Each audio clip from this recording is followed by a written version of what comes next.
Salut Mickaël. Salut, comment ça va? Alors pour ceux qui ne te connaissent pas, présente-toi.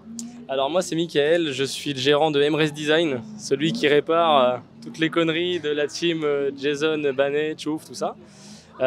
Donc je suis pilote en catégorie loisirs. C'est ma deuxième saison, j'ai roulé en 2019 déjà. Et voilà. Parle-nous un peu de ta saison et ton retour au championnat de France. Alors le retour, bien, content d'être là forcément, content de revenir, de voir tout le monde. Mais par contre, mécaniquement parlant, très compliqué. On a fait une casse moteur début de saison quand on a ajusté nos réglages pour le 225 en pneu à l'arrière, puisqu'en catégorie loisirs, on est limité en 225 de large. On n'a pas pu faire d'essai, on a reçu le moteur 4 jours avant Cran-Ternois. Donc les effets se sont faits directement sur le tas et ça s'est pas très bien passé pour moi. D'ailleurs, on l'a vu sur tes stories que tu étais un peu court.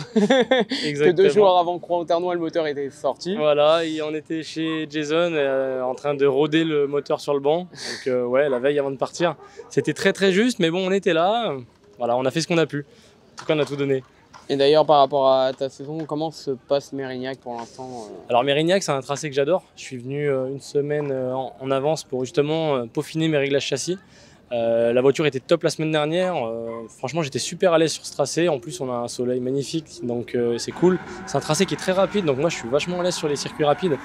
Mais malheureusement, encore une fois, mécaniquement, ça s'est pas très bien passé. On a cassé un cardan, pompe à essence. Là, on a un souci avec l'injection.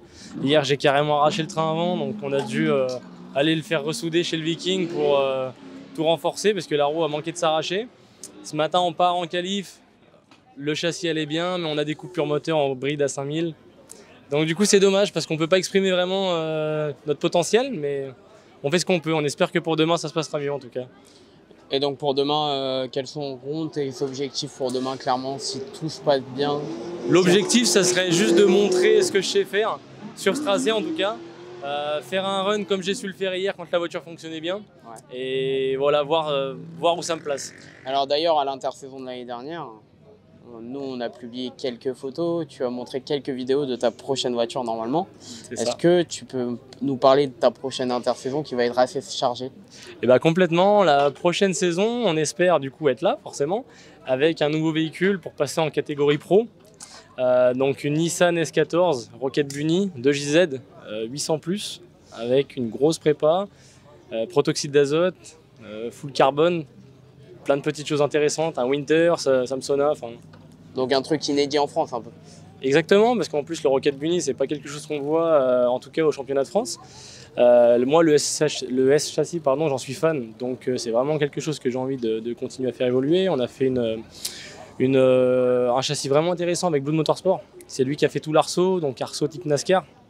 On a réussi à descendre la caisse à 160 kg avant la pause de l'Arceau, ce qui était vraiment léger. Maintenant, on va voir ce qu'on peut réussir à faire avec le bloc à l'intérieur. Et on espère être dans les 1 tonne 100, avec voilà, un peu plus de 800 chevaux et beaucoup de motricité. Ça serait vraiment intéressant. D'accord. Bon, bah, en tout cas, merci et bon courage pour demain, Mickaël. Merci à vous. Ciao, ciao. I'm coming for the throne.